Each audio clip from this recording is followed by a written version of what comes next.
Sebelum salam-salam, ini tadi saya dilapor tidak ada Tifa, jadi nanti pukul max saja. Iya, itu untuk hari ini saja. Tapi saya mau bilang bahwa Tifa itu jati diri kita. Kita harus jaga, kita harus pelihara, kita harus lestarikan.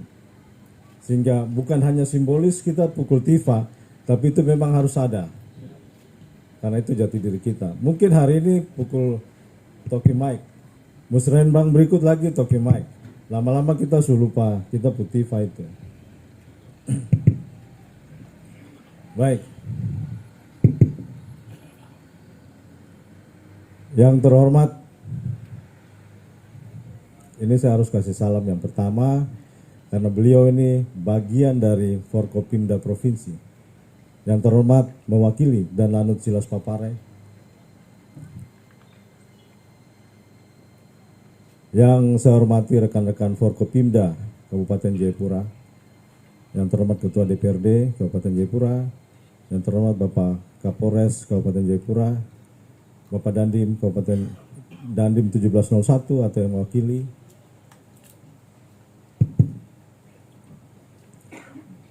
Yang saya hormati Ketua Klasis yang hadir atau yang mewakili, ya, Ketua Klasis mana? Oh ya, terima kasih. Sekalian langsung yang di sebelahnya. Yang terhormati Bapak Pendeta Yanes. Yang terhormat seluruh anggota DPRD Kabupaten Jayapura yang hadir. Di samping anggota tadi ada juga unsur-unsur pimpinan.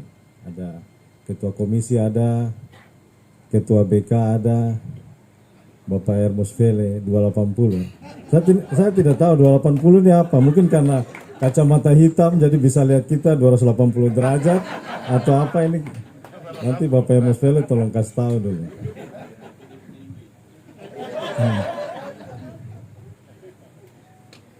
Yang terhormat Ibu Sekda Kabupaten Jayapura, para asisten, pimpinan OPD yang hadir, tokoh adat, tokoh agama, tokoh perempuan, tokoh pemuda yang hadir, tenaga pendidikan, tenaga kesehatan yang hadir. Saya punya perangkat distrik, kepala distrik dan jajarannya yang hadir semua. Shalom. Assalamualaikum warahmatullahi wabarakatuh. Om Swastiastu, Namo Buddhaya. Onomi, Remai, Arwe, Kusipapo, Senyakoto, Dawem, dan untuk yang terhormat saudara saya Bapak Emus Wea dan saudara-saudaranya yang hadir, wah.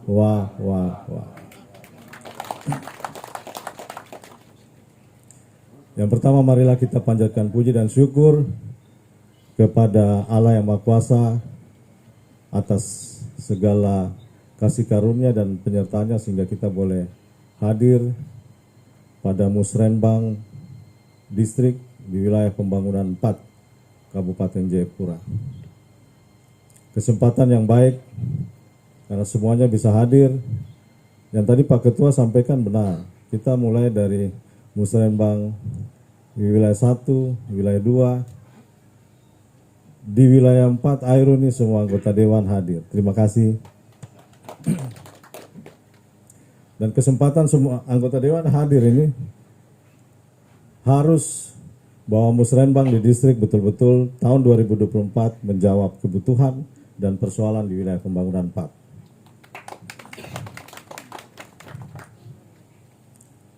Sebelum saya masuk terkait Musrenbang, saya mau sampaikan bahwa yang disampaikan yang terhormat Ketua DPRD Kabupaten Jayapura menjadi catatan untuk kita semua. Kepala distrik, ini tamu-tamu yang hadir, kita tidak minta dihormati. Tapi kepala distrik harus tahu yang namanya disiplin dan loyalitas. Itu luas, silahkan dijabarkan. Dan kepala distrik itu harus semangat, harus semangat. Mana ada distrik tadi? Ya, harus semangat. Tong punya istilah itu kalau mau bikin abu naik di sini, bukan bikin abu naik di kota, begitu ya. Buat pegawai-pegawai distrik juga begitu. Dalam arti baik, silakan bikin abu naik itu di sini, bukan di kota. Lihat masyarakat butuh apa, masyarakat harus dilayani apa, itu harus menjadi perhatian. Kemudian menyangkut dalam penetapan anggaran.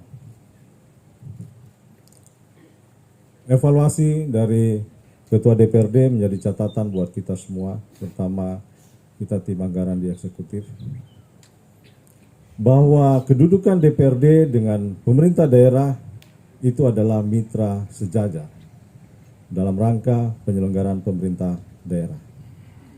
Posisi DPRD ada penting sesuai dengan semua regulasi yang disampaikan Ketua DPRD, bahwa dalam hal ini kita punya posisi DPRD berperan di samping sebagai pelaksana fungsi pengawasan anggaran dan legislasi, tetapi lebih besar dari itu bahwa dari DPR lah dibangun mekanisme check and balance yang lebih seimbang antara pemerintah daerah dan DPRD. Sehingga yang menjadi amanat regulasi pun terkait pokok-pokok pikiran DPRD itu menjadi penting. Eksekutif dan legislatif kita sama-sama melayani masyarakat. Sehingga apapun pokok-pokok pikiran DPRD yang terkait kebutuhan prioritas di masing-masing wilayah itu menjadi penting untuk kita akomodir. Memang anggaran terbatas, anggaran tidak banyak, tetapi dalam keterbatasan itu mari kita duduk bersama. Sehingga yang tadi saya bilang dalam rangka mekanisme check and balance itu pun terbangun budaya harga menghargai yang baik. Kemudian yang berikut tentang keberadaan ASN di distrik. Ini kita saat ini ada di distrik Airu. Saya sangat mengharapkan bahwa fasilitas yang pemerintah sudah siapkan dengan baik, ada rumah dinas, itu silakan ditempati, dirawat dalam rangka menunjang pelaksanaan tugas-tugas. Seperti tadi disampaikan, signal sudah bagus, jadi mau kurang apa lagi? Tinggal saja di sini layani masyarakat.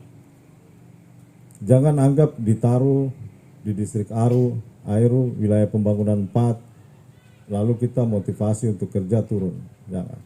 Saya pun mengawali karir sebagai sekretaris kecamatan di Kecamatan Sorong Utara, tempat yang sangat jauh. Dan itu melatih kita untuk bagaimana kita bisa bekerja dengan baik, disiplin, loyalitas. Sehingga kalau sekarang kita ada di kota, ya memang waktunya untuk ada di kota, karena untuk di kecamatan kita sudah lebih dulu. Yang berikut terkait kunjungan ke Airu. Saya melihat bahwa tadi saya dengan Ibu Sekda kita berbincang-bincang tentang bagaimana mau disiapkan rencana monitoring supaya berkesinambungan. Mungkin masyarakat di distrik Airu atau secara lebih luas di wilayah pembangunan 4 jarang dikunjungi atau jarang bertemu. Kalaupun ada program kegiatan yang membuat OPD turun, itu kan sewaktu-waktu. Tetapi keberadaan pemerintah Kabupaten Jayapura harus benar-benar dirasakan oleh masyarakat di wilayah pembangunan 4. Walaupun jauh, pelayanan pendidikan harus jalan. Walaupun jauh, pelayanan kesehatan harus jalan. Semua pelayanan terkait masyarakat kita di wilayah pembangunan 4 ini harus jalan. Dan saya sangat berbahagia saat ini ada di distrik Airu. Selama 13 tahun saya hanya sampai di Usku, karena itu wilayah kerja saya. Senggi, Usku, Molov. Saya sudah biasa sampai di situ. Ke Airu baru hari ini. Ke Airu memang Pak Ketua menang bawa mobil sendiri. Memang saya akui, saya itu sampai Usku Molov saja. Saya bisa bawa sendiri. Sampai Airu belum pernah, baru hari ini. Setelah sampai di sini yang saya lihat bahwa yang pertama kita punya potensi sangat besar. Sangat besar. Saya yakin dan percaya banyak potensi PAD yang terlepas dari kita, terlepas dari pandangan kita, terlepas dari upaya-upaya kita untuk menggali potensi PAD kita. Ini mungkin terkait wilayah Kabupaten Jayapura yang cukup luas. Dan yang saya mau sampaikan bahwa memang benar kita jalan dari Jayapura, dari Gunung Merah sampai ke Airu, jalan bagus. Jalan bagus, tapi ibarat kita mau masuk rumah kita sendiri, kita harus melewati halaman orang lain. Tanpa permisi lagi, kita lewat saja. Nah, artinya bahwa semaksimal mungkin pemerintah daerah dan dukungan DPRD, kita harus tuntaskan bagaimana untuk akses transportasi, jalan langsung dari wilayah pembangunan 4, semua bisa menyatu. Kalau hari ini ada laporan hambatan itu untuk ruas Lereh Tengon, pemerintah daerah dan DPRD kita harus menyuarakan hal yang sama. Kalau itu adalah wilayah ruas jalan provinsi, harus kita bawa sama-sama. Kalau itu ruas wilayah jalan nasional di balai jalan, itu pun harus kita upayakan. Sehingga kita masuk ke wilayah rumah kita sendiri, tetapi itu dalam mulai dari halaman sampai di dalam kamar itu wilayah kita sendiri. Kita tidak melewati halaman orang lain.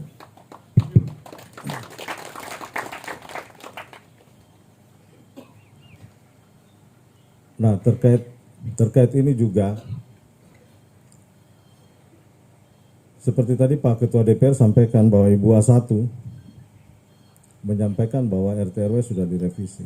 Ya, itu menjadi informasi buat saya, dan saya juga sudah diinformasikan Ibu A1 terkait batas-batas wilayah yang sudah selesai. Saya mau lihat selesai itu sampai di mana. Secara yuridis oke, saya bisa terima. Tapi secara de facto saya belum bisa terima. Di lapangan masih banyak gesekan-gesekan.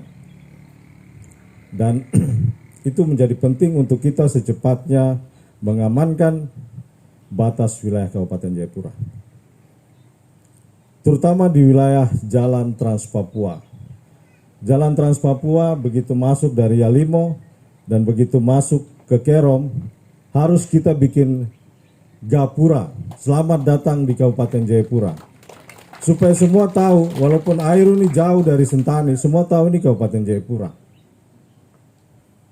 Sehingga saya juga menyampaikan apresiasi untuk ide-ide Ibu Sekda yang mau pasang X-ray. Segala potensi PAD kita, Ibu Sekda silakan kita kelola.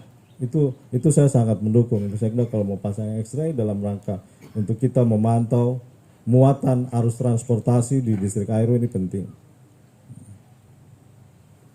Jadi orang dari Yalimo kalau turun, mungkin dia saat lewat Yalimo dia pikir ini dia sudah masuk Kerom. Kan begitu, padahal belum, ini masih Kabupaten Jayapura. Nah, sehingga gapura selamat datang di Kabupaten Jayapura itu penting. Kita harus segera anggarkan itu dan bangun itu. Ini penting dalam rangka kita menata aset kita. Bukan hanya menata aset, tapi juga penataan akses. Akses apa? Akses kemakmuran masyarakat melalui potensi-potensi PAD yang kita gali. Sekarang kita mau bikin pos ini, pos itu. Bisa kita jadi ada gesekan di lapangan. Misalnya, kenapa kamu Kabupaten Jayapura kamu yang pungut? Ini kan Kerom, bisa saja seperti itu. Sehingga itu penting. Kalau mungkin batas Sarmi, yang lain-lain sudah aman. Tapi jalan Trans Papua ini penting, supaya orang tahu bahwa ini wilayah Kabupaten Jayapura. Sehingga kalau ke depan ada DOB baru, entah dari provinsi, entah dari kabupaten, itu batasnya, acuan batasnya sudah jelas. Nah, seperti saat ini, DOB kabupaten baru banyak. 70% DOB terbentuk itu masalahnya adalah masalah antar daerah, masalah sengketa batas. Padahal sudah jelas sebenarnya bahwa mulai Provinsi Irian Jaya, peta dasar 9 daerah, 8 kabupaten, 1 kota, itu peta dasarnya ada. Tinggal dibuka saja, misalnya Yalimo, daerah distrik terdekat, itu dalam peta dasar itu dia di Jayawijaya atau dia di Kabupaten Jayapura. Itu kan selesai di situ. Secara de jure bisa, tapi secara de facto pasti banyak gesekan. Sehingga kita tata dari awal sangat bagus. Ke depan, misalnya Kabupaten Jayapura menghasilkan DOB yang baru, acuannya dari situ langsung. Yang berikut terkait musrenbang. Terkait musrenbang, tadi Pak Ketua DPRD juga sudah menyinggung menyangkut potensi kayu dan non-kayu. Dan tentunya juga segala potensi yang ada di wilayah pembangunan 4. Itu harus kita gerakan di dalam rangka peningkatan kesejahteraan masyarakat. Kalau alokasi anggaran untuk tahun 2024, tentunya segala bidang, segala sektor kita harus anggarkan. Pendidikan, kesehatan, perhubungan, pertanian, perindustrian, perdagangan, kependudukan, semua alokasi sektor urusan wajib dan pilihan pasti kita anggarkan. Sehingga dalam alokasi itu juga pasti ada keterbatasan. Makanya yang menjadi garis-garis besar yang tadi juga dilaporkan oleh Kepala Distrik itu ada 4 bidang: sosial budaya, ekonomi, infrastruktur, dan pemerintahan umum. 4 bidang itu sesuai dengan kemampuan dana, silakan dipilih, dipilah, diprioritaskan. Mana yang betul-betul menjawab kebutuhan dan prioritas. Sejalan dengan itu, dalam masing-masing bidang itu tentunya sudah ada penjabarannya, ada penjabaran garis besarnya. Dan misalnya untuk bidang sosial budaya, ada masuk di situ juga penanganan stunting, penanganan hambatan pertumbuhan pada anak. Ada juga mengatasi kemiskinan ekstrim, ada juga penurunan angka pengangguran. Jadi kita dalam melihat rincian-rincian itu, jangan kita asal baca. Kita asal baca, terus kita taruh kegiatan-kegiatan yang terjelas. Semua harus kita pikirkan urgensinya, prioritasnya, dan sejauh mana dia strategisnya. Strategisnya itu berdampaknya itu seperti apa. Bidang yang berikut itu tadi disampaikan bidang ekonomi. Bidang ekonomi itu arahnya jelas. Bagaimana kita meningkatkan produktivitas dan meningkatkan nilai tambah dari komoditas unggulan kita. Nah, kalau kita lihat wilayah pembangunan 4, secara kasat mata terlihat potensinya banyak sekali. Potensinya banyak sekali. Hasil hutan kayu dan bukan kayu. Bahkan tadi saya bersama Ketua DPRD dan Ibu Sekda kita diskusi. Ibu Sekda bilang ini kita distrik ini kita namakan distrik apa? Ibu Sekda ada bilang nama, Pak Ketua. Saya bilang distrik ini distrik emas karena emasnya banyak. Jadi kita namakan distrik emas. Artinya bahwa selanjutnya kepala distrik harus punya kreasi yang baik, harus punya inovasi. Masalah orang ambil gaharu, ambil masohi, ambil mas. Kita masyarakat dapat apa? Coba nanti bersama dengan Kadis Perindak, ini ada Kadis DPMK ini, tadi saya lihat. Ya. Coba kita bina BUMKAM-nya, Badan Usaha Milik Kampungnya, sehingga itu menjadi potensi pendapatan buat kampung. Jangan kita punya sumber daya ini keluar, ya bisa keluar, aktivitas ekonomi itu kita tidak bisa batasi, tetapi paling tidak ada nilai tambah buat masyarakat setempat. Di bidang ekonomi juga kita berbicara menyangkut pengendalian inflasi. Pengendalian inflasi dan bagaimana distrik itu menjadi pusat pertumbuhan, pusat pemberdayaan masyarakat. Nah, saya lihat ini tadi rumah dinas, rumah pegawai yang kita semua sudah lihat dan saya juga tinggal di situ. Halaman depan, halaman depan mungkin sempit ya. Halaman belakang itu masih cukup luas. Pak Distrik harus inovasi, kebutuhan-kebutuhan yang bisa ditangani skala distrik ini, bisa dipenuhi skala distrik ini, coba tanam-tanam itu, manfaatkan pekarangan di belakang kantor distrik.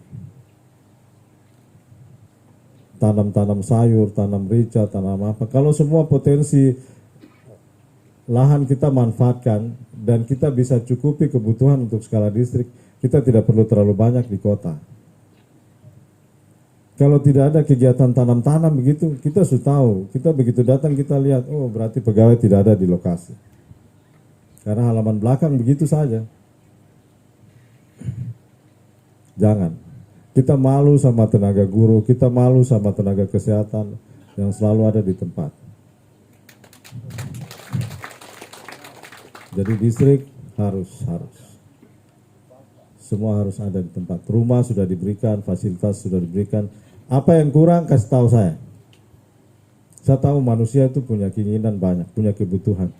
Walaupun tadi bilang 4G bagus, tapi kebutuhan itu bukan 4G saja. Ya. Jadi apa yang kurang Pak Distrik kasih tahu. Yang berikut terkait bidang infrastruktur. Tadi saya sudah singgung di depan, jadi saya tidak ini lagi. Terutama menyangkut akses jalan, bagaimana kita masuk rumah kita sendiri itu dari halaman depan sampai masuk kamar itu wilayah kita. Kita tidak perlu lewati orang ke samping rumah, tidak perlu lewati orang ke halaman.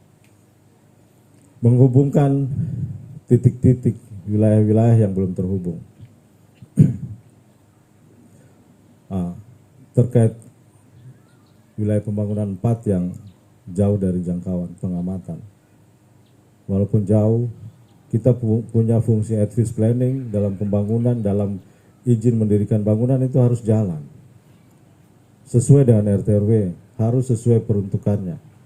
Sedini mungkin kita jaga, kita cegah dalam pemanfaatan pola ruang supaya tidak salah sejak awal. Dan yang keempat yang disampaikan tadi bidang pemerintahan umum. Bidang pemerintahan umum itu bagaimana kita mendekatkan pelayanan dan meningkatkan kinerja kita. Tetapi bukan hanya itu. Bukan hanya itu. Bahwa dalam pemerintahan umum ini bagaimana kita juga melaksanakan fungsi-fungsi, kita membina fungsi-fungsi pembinaan kerukunan umat beragama, pembinaan persatuan dan kesatuan bangsa, dan juga menjaga situasi Kamtipmas dan penanganan konflik. Kalau hari ini saya datang bersama Pak Dandim, Pak Kapolres, di distrik pun seperti itu. Distrik memang saat ini adalah perangkat daerah, tapi juga menjalankan fungsi kewilayahan. Menjalankan fungsi kewilayahan ini bukan tanpa dasar, tetapi kita lihat bahwa masyarakat masih menganggap seperti itu, distrik sebagai kepala wilayah. Karena masalah apa-apa datang ke Pak Distrik, masalah apa-apa datang ke Pak Distrik. Dan distrik tidak sendiri, yang tadi saya sampaikan, saya datang bersama Pak Dandim, bersama Pak Kapolres. Distrik di sini ada, saya lihat ini pos polisi ya, bukan polsek ya Pak Kapolres izin. Pos polisi sama pos ramil. Itu mitra Pak Distrik. Jangan distrik jalan sendiri atau jangan distrik bikin abu naik sendiri, jangan.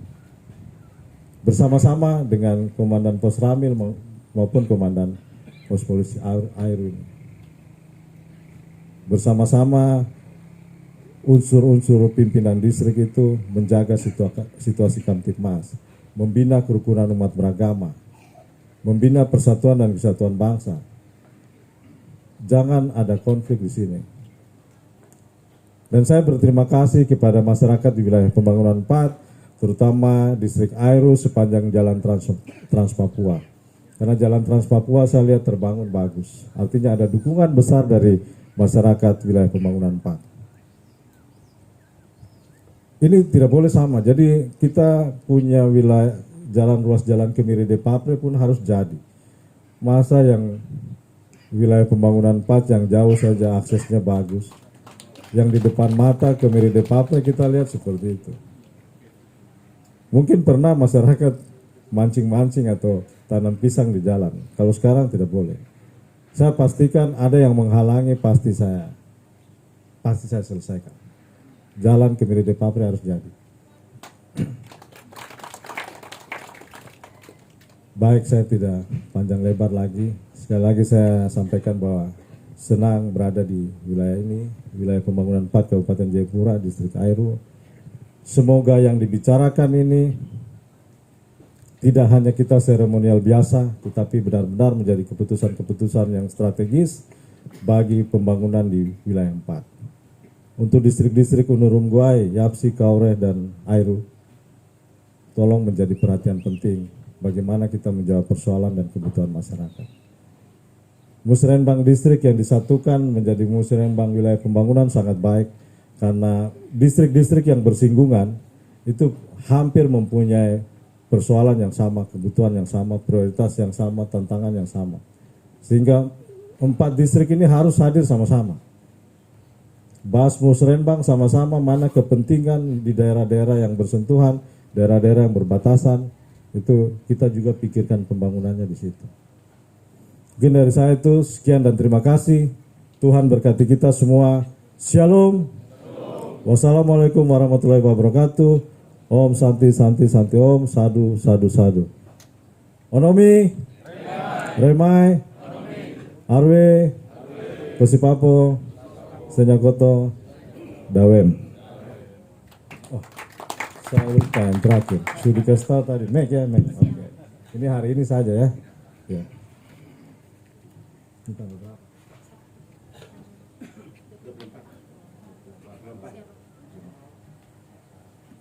Saya mohon dengan hormat rekan-rekan Forkopimda Kabupaten Jayapura, Ibu Sekda yang mewakili dan Lanut, Ketua DPR dan anggota, kita bisa sama-sama ada di sini untuk sama-sama kita buka ini. Kita punya musrenbang wilayah pembangunan 4.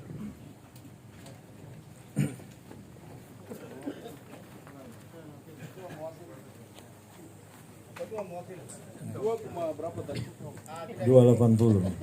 Hati-hati, kita semua terbaca dengan kacamata hitam.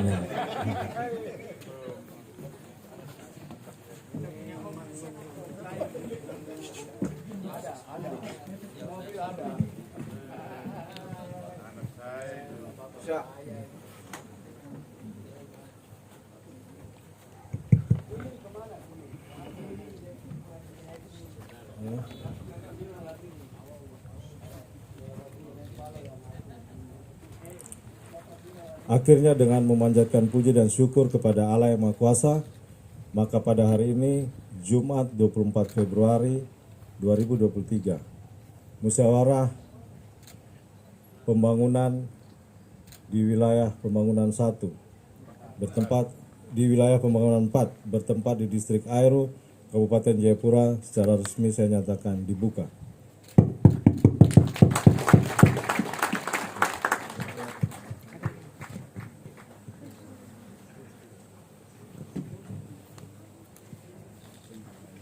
Mohon izin Bapak, mohon izin berkenan untuk menyerahkan 2 unit sepeda motor kepada Klasis GKI Nawa Wirwai.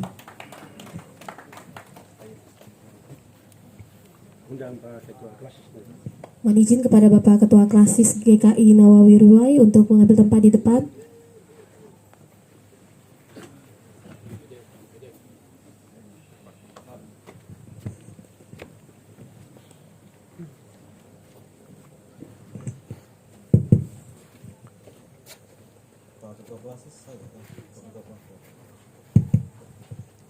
Yang saya hormati kasih Ketua Klasis Nawa Wirwai, ya.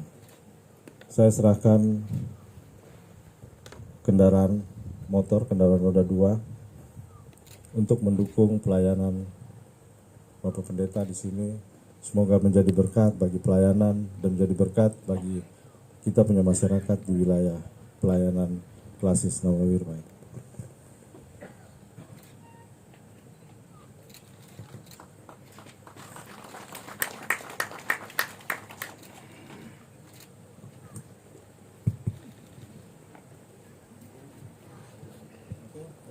Selanjutnya. Mohon izin Bapak, masih ada penyerahan kartu identitas penduduk, kartu tanda penduduk Terima kasih. yang akan diserahkan oleh Bapak PJ kepada Kepala Distrik Airu. Mohon izin untuk Kepala Distrik Airu mengambil tempat di depan.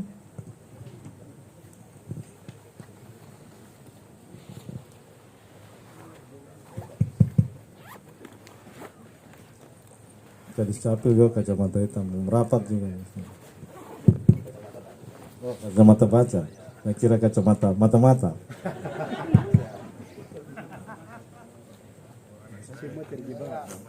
Semua terjebak di yang hitam.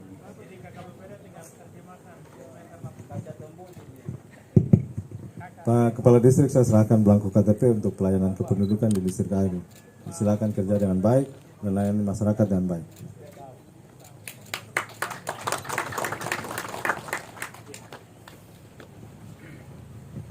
Mohon izin Bapak, kita akan melakukan sesi foto bersama